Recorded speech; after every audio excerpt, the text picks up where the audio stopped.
Go, we're now recording. Right. Hi, everybody, and welcome to the fifth Housing Repairs online show and share at Newark and District Council.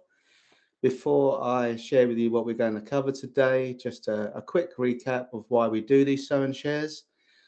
Next slide, please, Kristen. They're an opportunity for us, the core team, to celebrate what we've achieved, demo any working software, and share information on any progress made. But most importantly, it's an opportunity for you, our collaborators and supporters, to give us feedback, and we actively want that, and ask any questions that you may have, and we'll have time later on in this session for you to do that. Next slide. So what we're going to cover today. So in a moment, I'll remind everyone who is in the core team, share our vision before handing over to Jamie Jordan, our senior engineer, who is going to give an update on the findings from a recent tech spike into how we integrate with the Capita housing management system. We'll then hear from Mel Crook, our user researcher, on the key findings from a recent round of, our third round of user research. That's broken down into two sessions. One was last week and the other one is this week. I'll then give a quick update on how the tenant repair service is performing at City of Lincoln Council. I'll then give a quick recap of progress made in this sprint and our focus for the next. I'll then hand over to Christian McIntosh, our product owner, who will tell you how you can engage with the project. And like I said, there'll be opportunity for you to ask any questions at the end. Next slide, please. So who's in the core team? Like I said, we've got Christian McIntosh, our product owner from Newark and Sherwood, myself, Paul Clemson, lead delivery manager from Maytech, Bhavesh Patel, lead engineer from Maytech, Dave Richardson, who's the ICT and digital service business manager at Newark and Sherwood, Sonia Lois, who is a digital systems analyst from Newark and Sherwood, Rennie Fatuju, our engineer from Maytech, who has recently joined the core team to help with the integration of that tenant repair service, which is currently live at Lincoln at Newark. Mel Crook, who is our user researcher from Maytech. Steve Turner, who is the solutions developer from Newark and Sherwood. Mesa Canoni, engineer from Maytech. Andrew Dobby, who is also a digital systems analyst from Newark and Sherwood. Mike Knight, our interaction designer from Maytech. Jamie Jordan, our senior engineer from Maytech. And then finally, Mark Warner, who is another senior engineer from Maytech, and like Renee has just recently joined to help with that integration. So what is our vision? Well, it's to design and build a reusable and accessible online reporting tool that importantly requires no login and residents prefer to use as it meets their needs. A tool that's integratable with various scheduling systems through open, scalable and accessible APIs, enabling the tool we hope to be adopted by local authorities across the UK. I'll now hand over to Jamie. Great, thanks, Paul. So yeah, as Paul mentioned earlier, we need to integrate with Capita's housing management system so that we can retrieve addresses and display them to the user when they search for their address to request a repair.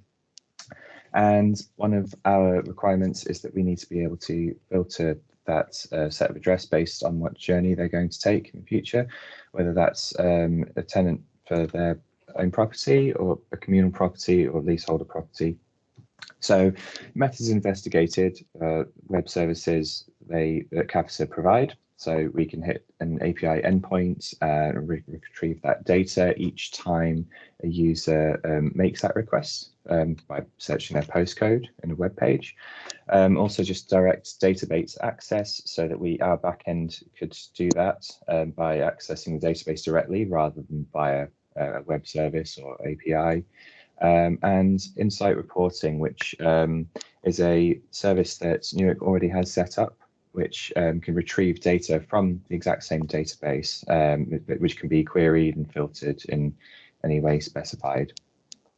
So yeah, in investigating these different approaches, what we found was that the web services are unable to filter the addresses in the way that we needed. So we could search for addresses, but we would actually retrieve all of them or too many, and we would have to then end up having to filter that after the fact anyway.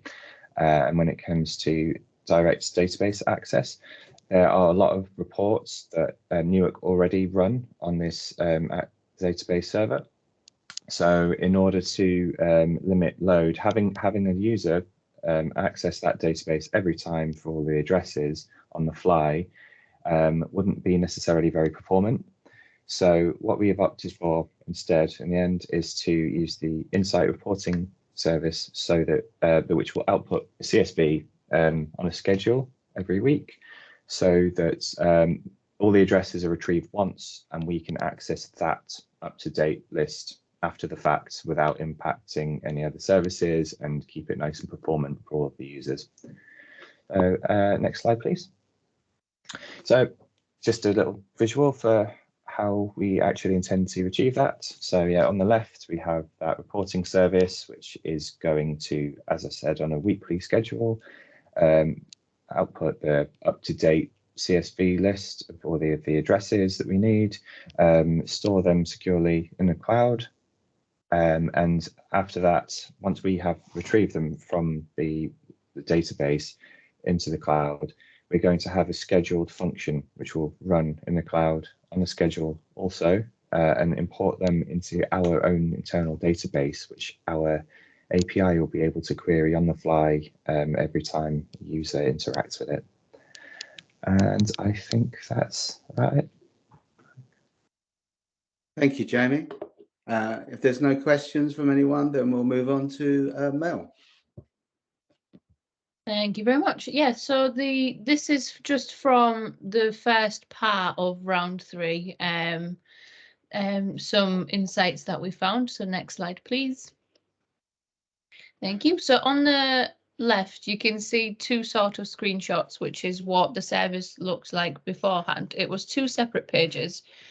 And users were getting confused. So this was in round 2. Users were getting confused as how they were supposed to proceed from these 2 pages. This is where they were trying to report a repair, and they would see that these are the repairs that are already listed at the address, and they would get confused and say that my problem isn't listed, and try to make their repair fit into what was already written down, even if it wasn't quite relevant. So on the right is what we changed it to. And in this round, we saw that all the users were flying through this page. They understood exactly what was shown to them and understood to click report a new problem in order to move on, which is really positive. Next slide, please.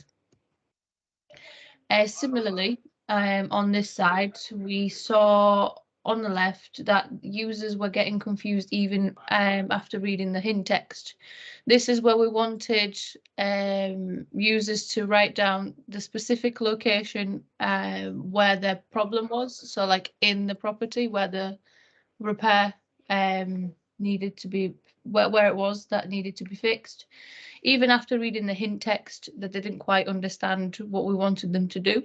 So we changed the design and the writing, the text, to the screen on the right. And again, we saw that users understood exactly what we wanted them to do, without having to consult myself. I didn't have to tell them where to go or what to type in. They understood. But yeah, that's just a quick bit of insights for you all from the first part of user research. So back to Paul, I believe. Thanks, Mel. So a quick service update on the live tenant repair service that is now live at City of Lincoln Council.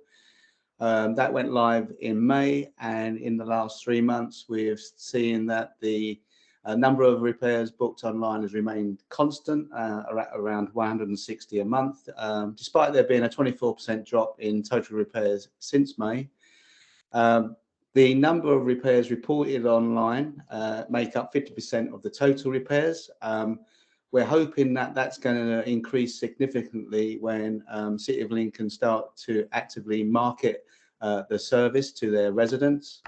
The percentage of repairs booked online outside of the normal 9 till 5 office hours is averaging around 32%. And the most popular times outside of 9 till 5 to book repairs online is 8 a.m. in the morning and 8 p.m. at night. So just a quick update there on how that service is performing. Next slide, please.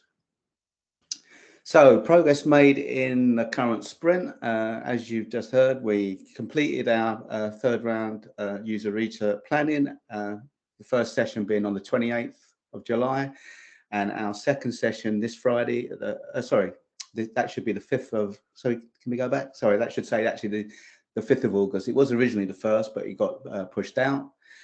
We've iterated our prototype version 4 to include some of the error pages that users will see if they don't, for example, enter data into a box. And I just said, we've just heard from Mel around the key findings from that first session. And we've also heard from Jamie on the outcomes of that tech spike into how we can integrate with the Capita Housing Management System. And with the onboarding of both Renee and Mark, we've commenced the integration of that tenant repair service at Newark. And as part of that, we've applied the Newark website styling to both the tenant repair service and the MVP service that will be delivered at the end of this phase. So what will be our focus for the next sprint? Well, like I said, we're going to complete our third and final round of user research. We'll then share with you our key findings from that. We'll look to update and create prototype version 4, which will be our final version. We'll look to flow address data from the Capita Housing Management System into the Azure cloud and store in a Cosmos database as described by Jamie. And then we'll update our API endpoints to pull that address-related data from the Cosmos database. We'll continue to progress the integration of the tenant repair service. We'll look to flow user-entered data to DRS for CSA check-in, and that's specifically around the that page that Mel shared with you. So that's when they report where the problem is located and their description, just to make sure there's no PII data made available to users. And then we'll perform a accessibility assessment, and we're looking to identify what changes we need to make to the service to meet that AA standard, which is a legal requirement. I'll now hand over to Kristen. Thanks, Paul. So really, it's my regular plea. We do really want more people to get involved with this. As you can see, we are developing a great service, but at the moment, we want more people to tell us, what do you need from the service as well? You know, we have our communal journey, Lincoln has theirs, but actually if you've got something different, it would be really good to hear about it so that we can consider that into how we actually develop the product further. Similarly with leaseholders, again, we've got very similar approaches, but some of you may have something vastly different. And actually, if we can incorporate those journeys, incorporate those differences now, it saves a lot of rework when we actually do get other people wanting to take it on. So real plea, if you've got something different or you think it's close, but why are you missing this? Why are you missing that? Please do speak up, whether it's just coming to the odd meeting or product review meetings, or or just looking at what we're developing with the prototypes, an hour every couple of weeks. It would be it will give you an insight into what we're doing. We're not asking for a full-time commitment on this. It is just the odd bit of time here and there. Even just sort of attending the show and shares, obviously you can see what's going on, but actually if you can come along to the odd thing as well and feed into what we're doing, you've obviously got that chance to influence it further. So just a real plea, if you do want to get involved, or you think you might actually be looking to take this on in coming times, why not get involved now? Because that way we'll hopefully be able to remove some headaches for you for when you do actually come to implement it. So, but other ways to engage with us, obviously we do have our website, the blogs go up there on every couple of weeks, along with the show and share link. So if colleagues want to catch up, all on there, and please do reach out to us. We've got contact details on there. We've got the meeting invite. Please do get in touch with me. More than happy to talk to you, find out more from us. We'll tell you the pros, we'll tell you the cons, that will tell you the challenges we've had, we'll tell you but on the other hand as well, what's been going really well. We do this honestly. I know we've had to delay the sort of launch of the MVP for ourselves, but that's partly in fact because we've had some other projects that have taken over. So it is on track. We are hopefully, I think September now is the revised sort of launch date for the minimum service for us. We can't wait to get it in. Really looking forward to getting it in so that we can actually improve the online repair service that we've got already, which is basically just sending an email. So to actually give people that chance to book their appointments themselves, it's what people are crying out for whenever we do research. I've just had another piece of research go that I've done with involved tenants or something else. Online sort of being able to report repairs online, being able to see what repairs they've got. It's one of the key things that so many tenants want to see. So by actually delivering and improving some of these services, we're really meeting what our tenants are actually shouting and screaming at us that they want. So do think about it for yourselves, and actually, is this something you could or should get involved with? So I think that's probably enough from me. So I'll hand back to you, Paul. Thank you, Kristen. That was a great summary. Okay, so now there's an opportunity for our collaborators and supporters on the call to either ask any questions that you may have about the project or what you've seen today, or provide just some feedback on what you've seen. So you can either unmute yourself and ask those questions, or you can pop them in the chat.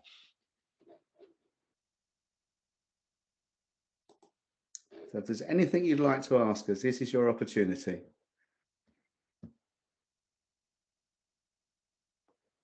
Okay. Doesn't look like anyone's got any questions for us today. But if you do, then you can always send those to Kristen via the blog. We'll respond as soon as we can, or even we set up a call and discuss the project with you. So if there's nothing else for us today, then thanks everyone for attending. We'll see you again in 2 weeks' time, and we'll hopefully be able